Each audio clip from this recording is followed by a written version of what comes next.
Okay, so let me make a quick video to now just to talk about something that happened to me today. And every time we complain about people not being good and people having being dishonest and all, well, I have a story to share today.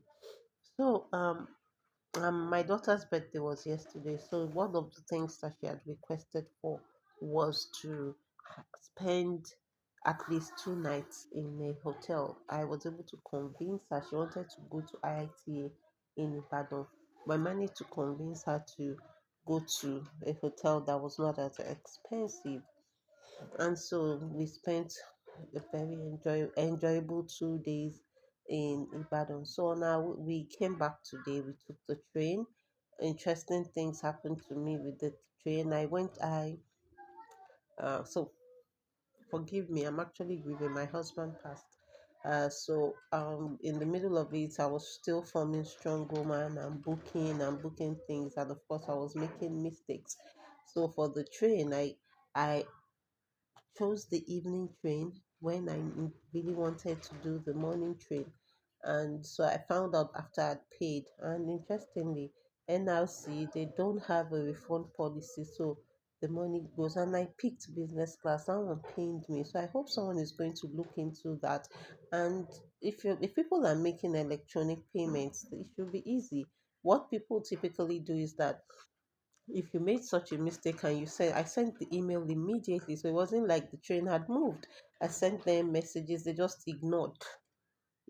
And we can't say we are operating in the digital economy and have this analog behavior. I think it is really uncalled for. I reached out to them on Instagram, on Twitter, I sent emails, they ignored everything.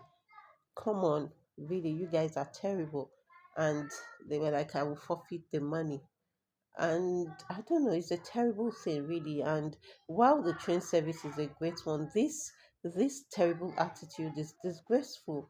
And I spoke with someone that works, and the person was like, it's best to just call them out on social media. As in, that's a terrible way to run an organization digitally. Come on, NRC, you guys can do better. What I would expect is that when someone makes a mistake like that, you verify, then you put the money in their wallet, then they can reuse it. In fact, I was even asking them that, can I reuse the ticket for my what do you call it, my return trip from Ibadan to Lagos, and I was just totally ignored.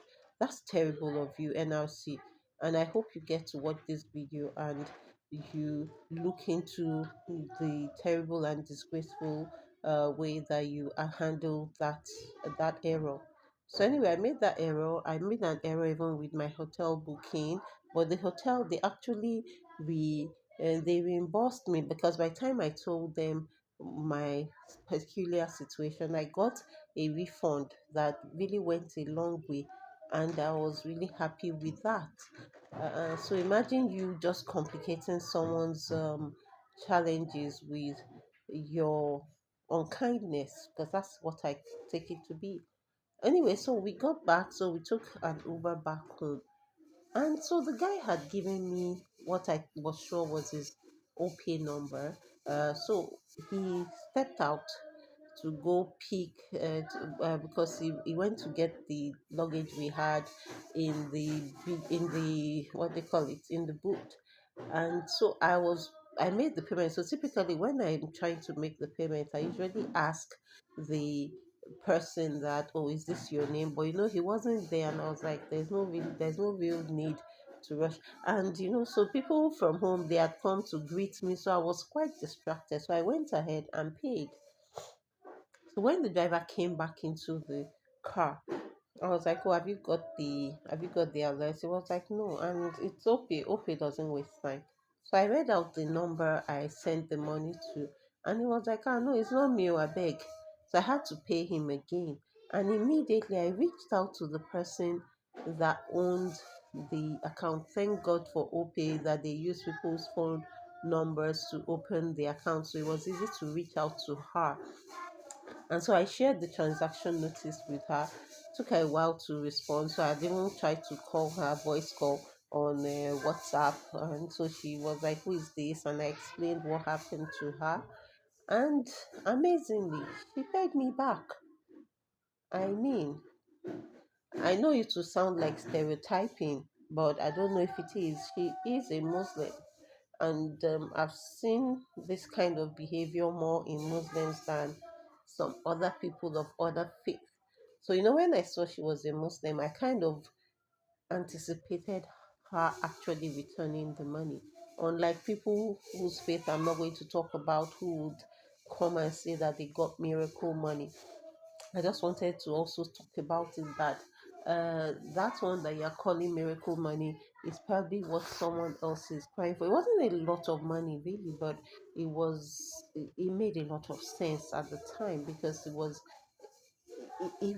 just it was something that brightened my day after a series of those types of missteps. So obviously, I'm now going to be checking 4 or 5 times before I complete any payment because I'm obviously, as much as the people are calling me strong woman, it's obviously there's obviously something playing at the back of my mind that is making me make so many mistakes. So I just thought to share this one. Thank you for listening.